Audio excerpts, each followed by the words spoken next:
बिस्मिल्लाहिर्रहमानिर्रहीम। आज हमारा लेक्चर नंबर 13 है और इसमें हम लोग प्रॉब्लम्स करेंगे चैप्टर नंबर 4 के पावर एंड एनर्जी से मुताल्लिक जो हम लोगों ने लास्ट टॉपिक पढ़ा है, energy and power, chapter number 4। अच्छा, इस चैप्टर की जो प्रॉब्लम्स है वो बहुत ज़्यादा आसान है। 117 से 119 पेज नंबर के दौरान 3 पेजेस के अंदर इसके न्यूमेरिकल्स गिवन है और चूंकि इसकी प्रॉब्लम बहुत आसान है तो मैं आप लोगों को पूरे प्रॉब्लम सॉल्व नहीं कर रही हूँ, सिर्फ मैं आप लोगों को हिंट्स दूंगी।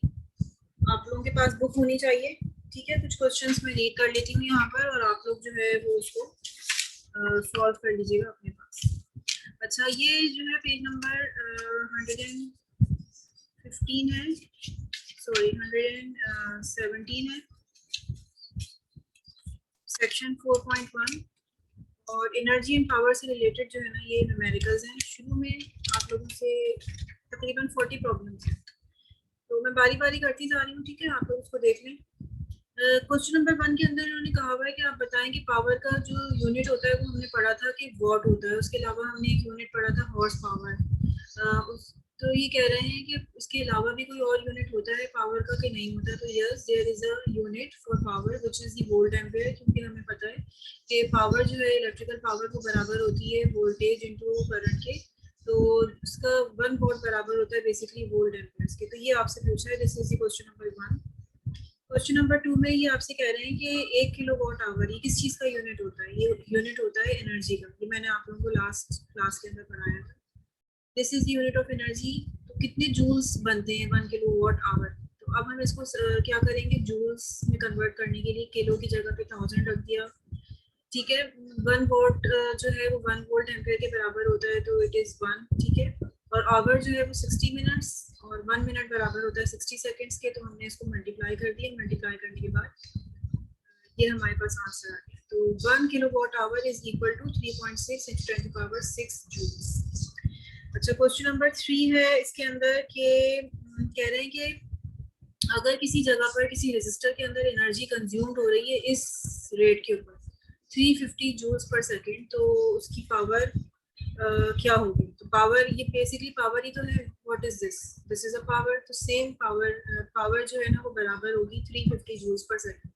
तो पावर ही इन्होंने दी हुई है और पावर ही हमसे जो है वो पूछ रहे हैं। तो बेसिकली जो एनर्जी कंजम्पशन है उसी को हम कहते हैं पर यूनिट टाइम, उसको हम पावर ही कहते हैं। तो यही पावर होगी। अच्छा, फिर क्वेश्चन नंबर 4 में कहते हैं कि how many watts are used, यानी कि हाउ मेनी वॉट्स यानी पावर कितनी इस्तेमाल होगी, कितनी होगी पावर अगर हमारे पास किसी रेजिस्टर में इतनी एनर्जी 7500 जूल्स एनर्जी खर्च हो रही हो 5 घंटे तक। तो पावर का जो फार्मूला होता है आपको पता है कि पावर का फार्मूला होता है एनर्जी अपॉन क्यू, नहीं क्यू हीट होती है, energy upon time, energy upon time. तो हम जो है एनर्जी रख लेंगे ऊपर, नीचे टाइम रख लेंगे। टाइम को हम कन्वर्ट करेंगे किसके अंदर, सेकंड्स के अंदर। तो ये 5 आवर्स बराबर होगा 5 मल्टीप्लाई बाय 1 आवर, कितने मिनट के बराबर होता है 16 मिनट्स। अगेन मिनट्स नहीं चाहिए हमें, 60 सेकंड्स चाहिए। तो हम 60 से मल्टीप्लाई और कर देंगे। तो टाइम जो होगा आपका वो ये होगा, एनर्जी तो ये आ जाएगी, टाइम आपका ये आ जाएगा और यहाँ से आप कैलकुलेट करके पावर की वैल्यू जो है वो डिटरमाइन कर लेंगे। अच्छा, उसके बाद प्रॉब्लम नंबर 5 है, नॉट प्रॉब्लम नंबर 6। उसमें अगेन यही सेम क्वेश्चन है लेकिन इसमें अब जो एनर्जी है, एनर्जी को मैं ई से रिप्रेजेंट करूँ। एनर्जी 1000 जूल्स है, टाइम 50 मिली सेकेंड्स है। अगेन 50 मिली सेकेंड्स है तो उसको आपने सेकेंड्स के अंदर लेकर आना है। 50 को हम क्या करेंगे, मिली, मिली का मतलब होता है 10⁻³ सेकेंड्स। यहाँ से हम मिली को हटा देंगे क्योंकि हमें सिर्फ सेकेंड चाहिए और पावर को कैलकुलेट कर लेंगे इसी फॉर्मूले से जो कि ये वाला फॉर्मूला। अच्छा जनाब, नेक्स्ट आते हैं क्वेश्चन नंबर 6 है। ये बेसिकली इसमें ये कह रहे हैं कि कन्वर्ट, ये पावर हमें गिवन है, इसको हमें किलो वॉट आवर के अंदर कन्वर्ट करना है। तो किलो वॉट ये सिर्फ वॉट में है। तो अगेन मैंने आप लोगों को बताया था कि कोई चीज़ अगर वॉट के अंदर है उसको हमें किलो में जाना है तो हम किलो से मल्टीप्लाई भी कर देंगे और किलो से डिवाइड भी कर देंगे। किलो का मतलब होता है 1000, तो हमने किलो से मल्टीप्लाई भी कर दिया, किलो से डिवाइड भी कर दिया। तो ये ऑलरेडी ये किस में कन्वर्ट हो गया, किलो वॉट में, ठीक है। बाकी इसको सिंप्लीफाई कर लो तो ये जो है वो कितना हो गया 1 वॉट। तो हमें बेसिकली किलो वॉट में कन्वर्ट करने के लिए क्या करना है, 1000 से डिवाइड करना है। तो ये हो गया 1 what, this is 3.75 kilo watt, this is 0.016, sorry this is 0.16 kilo watt and this is 50 kilo watt. अच्छा, कन्वर्ट इनटू मेगावाट्स। अब मेगावाट्स में करना है तो हम सेम वही काम करेंगे। मेगावाट्स का मतलब होता है 10 टू द पावर 6। तो मेगा से हम इसको मल्टीप्लाई भी कर देंगे और मेगा से हम इसको डिवाइड भी। तो लकीली हम अगर यहाँ पर देखें तो हमारे पास ऑलरेडी जीरोस काफी लगे हुए हैं। यहाँ पे 1 2 3 4 5 6 जीरो तो ऑलरेडी मौजूद है। तो ये जो जीरो है इसको मैं कैसे लिख सकती हूँ, इस वाली फिगर को मैं लिख सकती हूँ 1 into 10 to the power 6 watt लिख सकती हूँ मैं इसको। और ये जो मेगा होता है ये बराबर होता है 10 टू द पावर 6 के। तो ये ऑलरेडी 1 मेगावाट के बराबर है। ये 3 मेगावाट, क्योंकि 10 टू द पावर 6 जो है वो मेगा के बराबर होता है, तो 3 मेगावाट। अच्छा, ये जो है अगर मैं इसको इस तरह से लिख लूँ 150 और इंटू 10 टू द पावर 6 तो कोई फर्क तो नहीं पड़ेगा। तो ये क्या हो गया 150 मेगावाट। और ये कितना है, ये किलो। किलो का मतलब होता है, इसको मैं ऐसे लिख सकती हूँ 8.7 इंटू 10 टू द पावर 3, और बाकी किलो का भी मतलब होता है 10 टू द पावर 3 वॉट्स। तो ये जो 10 टू द पावर 3 और 10 to the power 3 10 to the power 6 बन गया, तो ये हो जाएगा 8.6 मेगावाट। तो ये प्रीफिक्सेस की यूज आपको आनी चाहिए कि किस तरीके से हम यूनिट्स को कन्वर्ट करते हैं। अब जैसे ये यूनिट्स गिवन है आपको, अब इसको मिली वॉट में कन्वर्ट करना है। तो मिली में कैसे कन्वर्ट करेंगे, ऊपर भी मिली से डिवाइड कर देंगे, नीचे भी मिली से डिवाइड कर देंगे और इसको हम कन्वर्ट कर लेंगे। ये आप लोगों ने खुद से करना है काम। प्रॉब्लम जो था ये था 7, ठीक है, ये प्रॉब्लम 7 था, ये प्रॉब्लम 8 था। प्रॉब्लम नंबर 9 में कह रहे हैं कि ये जो पावर दी हुई है आपने इसको माइक्रो में कन्वर्ट करना है। तो अगेन इसको माइक्रो में कन्वर्ट करना है तो माइक्रो से मल्टीप्लाई भी कर देंगे, माइक्रो से डिवाइड भी कर देंगे, ठीक है। तो ये सिर्फ कन्वर्जन वाले प्रॉब्लम्स हैं। अब ये नेक्स्ट प्रॉब्लम आ गया 10, नंबर सही है इसमें लगा हुआ लिखा हुआ। अब हमें इसको वॉट में कन्वर्ट करना है। तो वॉट में कन्वर्ट करने के लिए वॉट हमें चाहिए, हमें किलो नहीं चाहिए। तो किलो की वैल्यू रख के इसको सिंप्लीफाई कर दें and so on. Question number 11 के अंदर हमें क्या करना है। क्वेश्चन नंबर 11 में हमें कह रहे हैं कि कोई एक डिवाइस है 24 घंटे 24 आवर्स जो है वो चल रही है और इतनी पावर वो यूज कर रही है, तो एनर्जी कितनी कंज्यूम करेगी। तो आपको पता है कि एनर्जी का जो फॉर्मूला होता है वो होता है power multiply by time. Units अपने एमके सिस्टम में रखना है। पावर जो है वो ये होगा आपका 100 मिली। मिली की वैल्यू रख दीजिएगा, टाइम को सेकंड्स में कन्वर्ट कर दीजिएगा, 24 multiply by 60 minutes multiply by 60 seconds. तो ये हमारा टाइम 60 सेकंड्स के अंदर आ जाएगा, यहाँ से सोल्व हो जाएगा। सेम जो है 12 पे प्रॉब्लम, क्वेश्चन नंबर 12। अच्छा, क्वेश्चन नंबर 13 के अंदर ये कह रहे हैं कि 31 डेज के बाद जो टोटल एनर्जी है, जो आप एनर्जी कैलकुलेट कर रहे हैं ना, ये 30 डेज तक आपने एक बल्ब ऑन किया बेसिकली 3300 वॉट पर, 30 दिन तक वो मुसलसल जलता रहा, तो टोटल एनर्जी क्या होगी। तो एनर्जी यहाँ इस फॉर्मूले से हम ऐसे ही निकालने की जैसे हमने इस पार्ट में किया। लेकिन उसके बाद इन्होंने कहा है कि 30 दिन के बाद एनर्जी, अगर फॉर एग्जांपल आपकी कोई बल्ब आपने जलाया और 30 दिन के बाद टोटल एनर्जी जो है वो ये निकल रही है 1500 किलो वॉट आवर, तो एवरेज एनर्जी पर डे कितनी होगी। तो डिवाइड कर देंगे 31 से, ओके। तो एक दिन में आपको पता चल जाएगा कि अगर हम 300 वॉट का बल्ब 30 दिन तक या 31 दिन तक रोजाना चला रहे हैं और टोटल एनर्जी इतनी खर्च हो रही है, तो एक दिन में कितनी खर्च होगी divided by the number of days. तो this is the average energy. Average energy भी हम निकाल सकते हैं। अच्छा, ये प्रॉब्लम 13 था। प्रॉब्लम नंबर 14 है कि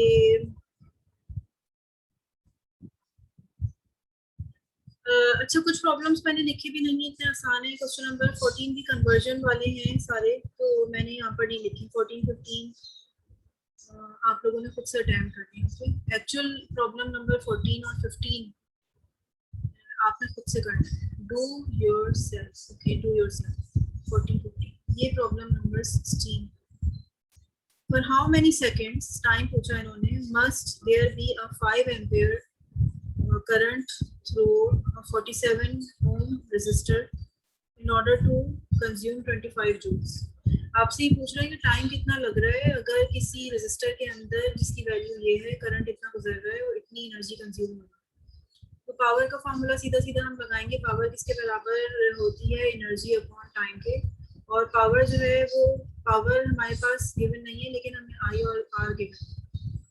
तो हमें पता है कि पावर के 3 फॉर्मूले होते हैं, कौन कौन से, वी आई, दूसरा फॉर्मूला होता है कौन सा, आई स्क्वायर आर, और तीसरा फॉर्मूला होता है we square upon are.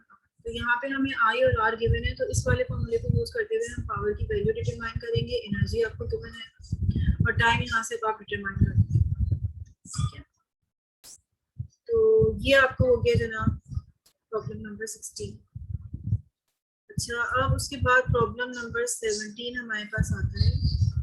17 problem में ये कह रहे हैं कि 75 वोल्ट की सोर्स है और 2 एम्पेयर्स करंट आपका उसके अंदर फ्लो हो रहा है किसी भी रेजिस्टर में। रेजिस्टेंस की वैल्यू आपको मालूम नहीं है, ठीक है, लेकिन आपको वोल्टेज और करंट की वैल्यू जो है वो आपको मालूम है।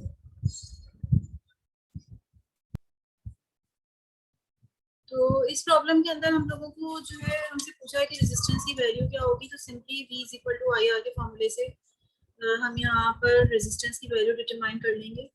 और उसके बाद ये जो प्रॉब्लम नंबर 18 और 24 है, इसमें ये वाले फॉर्मूले यूज होंगे जो कि बोर्ड लॉ कहलाती है। मैंने आपको बताया था कि 3 फॉर्मूले होते हैं, ये यूज करते हुए हर प्रॉब्लम के अंदर जो है वो इसमें से कोई ना कोई एक पैरामीटर आपको डिटरमाइन करना है। तो ये आप लोग सॉल्व कर लीजिएगा खुद से।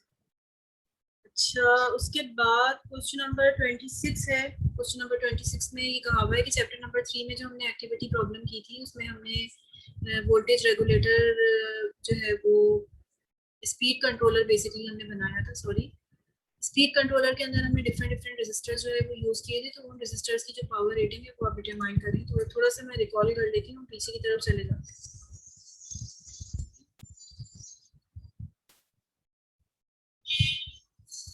इस पे हम लोग आ गए, ठीक है। ये अगर आप लोगों को याद हो, ये ट्रबल शूटिंग का प्रॉब्लम हम लोग एक्टिविटी प्रॉब्लम हम लोगों ने किया था। इसमें हमने स्पीड कंट्रोलर डिजाइन किया था। तो इसमें जो रेजिस्टेंस की वैल्यू ये हम लोगों ने डिटरमाइन की थी, तो अब इसमें हम पावर रेटिंग भी निकाल लेंगे। पावर रेटिंग जो है वो कितनी है, करंट की वैल्यू हमें मालूम है। एक कॉलम में यही बना देती हूँ, पावर रेटिंग हम निकाल लेते हैं इस रेजिस्टर की। जस्ट हम 60 और पावर का फॉर्मूला क्या होता है, आई स्क्वायर इंटू आर। तो यहाँ से जो है ये एम्पेयर्स में है, यहाँ से हम पावर रेटिंग हर रेजिस्टर की जो है वो निकालते चले जाएंगे। मेरे पास अभी सामने कैलकुलेटर रखा हुआ है, तो मैं मल्टीप्लाई करती हूँ। 60 मल्टीप्लाई बाय 0.2, ठीक है, ये आ रहा है मेरे पास।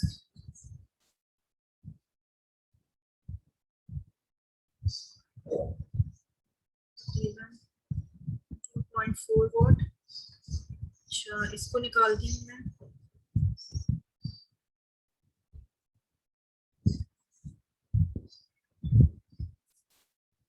ये आ रहा है तकरीबन 2.24 वॉट।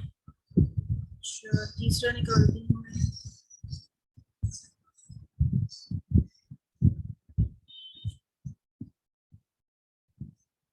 ये आ रहा है 2.04, और ये मैं निकाल दी।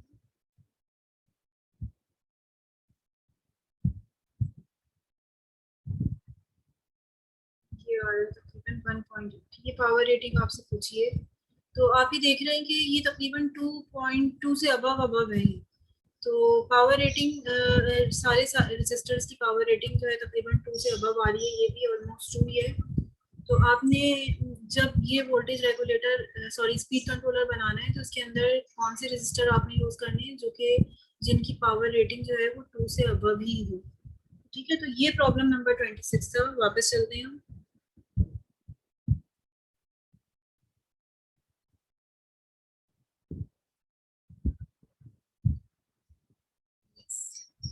तो ये प्रॉब्लम नंबर 26 था, इसमें मैंने आप लोगों को बता दिया। अच्छा, 27 के अंदर क्या करना है, इसके अंदर कहा हुआ है इन्होंने कि आपके पास एक रेजिस्टर है जिसके अंदर 1 वोल्ट गिवन है और उसके अंदर करंट फ्लो हो रहा है 1 एम्पियर का। तो पावर रेटिंग इसकी क्या होगी, तो सिंपली नजर आ रहा है, हम इस फॉर्मूले से देखेंगे तो पावर रेटिंग जो है वो 1 वॉट ही नजर आती है। तो आप कौन सा यूज करेंगे, 1 वॉट या 2 वॉट? तो हमने ये बात पढ़ी है कि जो पावर रेटिंग हमारी निकल रही होती है, हम उससे ज्यादा पावर रेटिंग का रेजिस्टर इस्तेमाल करते हैं, तो यकीनन हम 2 वॉट का इस्तेमाल करेंगे क्योंकि वो सेफ और सिक्योर है। अच्छा, इसमें अब नेक्स्ट प्रॉब्लम 28 में भी ये कहा हुआ है कि एक रेजिस्टर है 6.8 किलो ओम का और उसमें इतना करंट फ्लो हो रहा है 10 मिली एम्पियर का, लेकिन ये जो है ना ये बर्न हो गया है, तो इसमें प्रॉब्लम हो गई है। अब आपको समझ आ गया कि अच्छा ये बर्न यकीनन इस वजह से हुआ होगा कि इसके अंदर जो करंट फ्लो हो रहा है और उसकी जो पावर रेटिंग है वो कंपैटिबल नहीं है। बर्निंग हमेशा उस वक्त होती है जब हमारी सही पावर हमने नहीं लगा, सही पावर रेटिंग का रेजिस्टर हमने नहीं लगाया होता सर्किट के अंदर। तो हम सबसे पहले पावर रेटिंग इसकी डिटरमाइन करेंगे आई स्क्वायर आर करके, और फिर हम कंपेयर करेंगे कि अच्छा भाई हमें किस वोल्टेज का पावर रेटिंग रेजिस्टर जो है वो यहाँ पर इस्तेमाल हम कर सकते हैं, इसको देखकर हम बता देंगे। ये मैंने आपको बताया कि स्टैंडर्ड वैल्यूज होती हैं, फिर इसमें से हम सिलेक्ट कर लेते हैं। उसके आगे भी होती है 2 वॉट 4 वॉट वगैरह भी। अब जैसे प्रॉब्लम नंबर 29 है, इसमें बताया हुआ है कि हमें कुछ रेजिस्टर्स गिवन है इतनी वोल्टेजेस के हिसाब से 3 what 5 what 8 what 12 what 20 what, और अगर हमारे पास एक रेजिस्टर है 8 वॉट का तो जिसकी पावर रेटिंग 8 वॉट है, तो हम इसमें से कौन सी वोल्टेज का रेजिस्टर हम इस्तेमाल करेंगे। तो डेफिनेटली 3 तो कम है, ये नहीं करेंगे, 5 भी कम है, ये नहीं करेंगे, 8 बिल्कुल उसके बराबर है, ये नहीं करेंगे। 12 वॉट का और 20 वॉट का जो है वो सेफ रहेगा, तो इन दोनों में से हम कोई कर लेंगे। तो बहुत आसान प्रॉब्लम है इस चैप्टर की, इतना मुश्किल नहीं है, होपफुली आप लोग कर लेंगे इसे। अच्छा, फिर ये जो है chapter number 31 sorry problem number 31 है। इसमें हमसे ये कहा हुआ है कि कोई रेजिस्टर है, उसकी जो रेटिंग है वो 1 वॉट है, वोल्टेज जो है वो आप डिटरमाइन करें। तो वही वोल्टेज का फॉर्मूला आपको यूज़ करना है। पावर रेटिंग का फॉर्मूला होता है V स्क्वायर अपॉन R, ठीक है। तो इस फॉर्मूले से हमें वोल्टेज निकाल लेंगे क्योंकि हमें पावर पता है 1 वॉट की, और R की वैल्यू भी हमें पता है, तो फिर हम वोल्टेज जो है वो डिटरमाइन कर सकते हैं। अच्छा, फिर एक प्रॉब्लम दी हुई है, उसमें कहा हुआ है कि वोल्टेज इतना है, रेजिस्टेंस इतनी है, और ये जो बैटरी है ये बैटरी जो है 90 आवर्स तक चल रही है और 1.25 वोल्ट दे रही है किस रजिस्टर को 10 ओम्स को। तो इसकी पावर रेटिंग निकालें, इसी फॉर्मूले से पावर रेटिंग निकाल लेंगे। फिर उसके बाद नेक्स्ट प्रॉब्लम दिया हुआ है, कह रहे हैं कि टोटल एनर्जी भी निकालें इस प्रॉब्लम में। तो टोटल एनर्जी हम कैसे निकालते हैं, पावर हमें पता है, टाइम हमें पता है, इसको मल्टीप्लाई कर देंगे तो एनर्जी आ जाएगी। लेकिन ये टाइम 90 आवर्स के अंदर है, तो हम इसको सेकंड में कन्वर्ट कर लेंगे। सेकंड में कन्वर्ट करेंगे तो हमारी टोटल एनर्जी जूल्स के अंदर आ जाएगी। अदरवाइज अगर आप इसको आवर्स में रहने देना चाह रहे हैं तो फिर आप इसको किलो वॉट आवर के अंदर निकाल दीजिए, ठीक है। किलो में इसको कन्वर्ट कर दीजिएगा, किलो वॉट आवर में निकाल दीजिएगा। अच्छा, एक क्वेश्चन है, question number 35, how much average current can be drawn from an 80 hour ampere hour battery for 10 hours. तो आपको पता है कि बैटरी की जो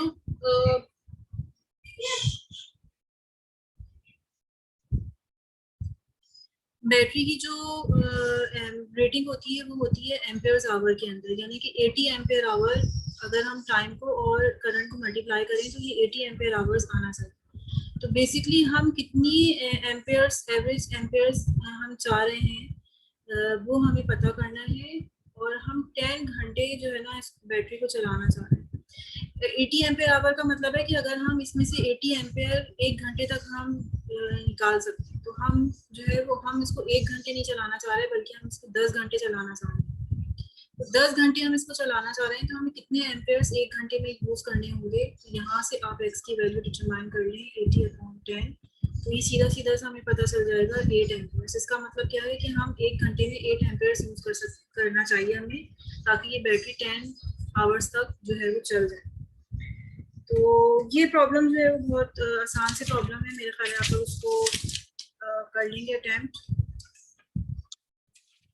यहाँ पर मैं अपना लेक्चर एंड कर रही हूँ। This is the lecture number 13। इंशाल्लाह ताला अब नेक्स्ट लेक्चर होगा हमारा लेक्चर नंबर 14, जिसमें हम नया चैप्टर स्टार्ट करेंगे which is chapter 5। Okay, Allah Hafiz.